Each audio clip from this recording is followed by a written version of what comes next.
Hello traders, this is Rich from tradesight. This is a look at our market leading stocks for Tuesday, June 17th, 2014. Well, the NASDAQ patch were not exactly biased one way or another. We're kind of pretty much just paired off, but we do have some deviations to work with. We've got deviation, the volume deviation in Adobe and also downside RPS, so that should be on the list for tomorrow. Got a volume bump in First Solar plus an upside CPS. Got a downside CPS signal along with volume on Qualcomm. That one can be a good trader, nice and thick, but it can move, so that's definitely going to be on my list. SanDisk, we traded long today on the long side. Pretty good volume, but that was just pushing out above some resistance, so we could see a little bit more of a squeeze tomorrow, so I'm going to be watching that one again.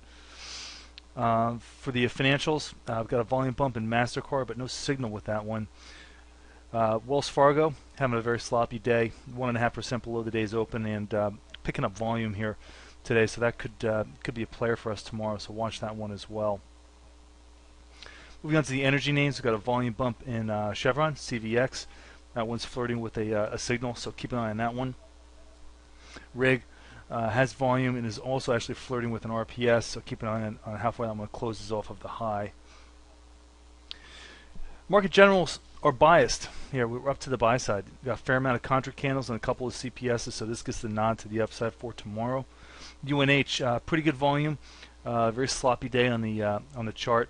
That one's got a downside CPS, so keep that one on the list for tomorrow. Housing names, not too much sticking out here. Lowe's has some decent volume, but not showing too much as far as the signal goes. UPS has an upside CPS, but that one's on very, very light volume. UNP, however, does have a volume bump and is decently below the day's open, so I'm going to watch that one for tomorrow.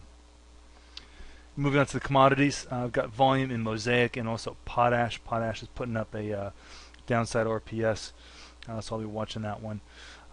That's about it for tomorrow, guys. All right, as always, thanks for listening. This has been Rich for tradesight.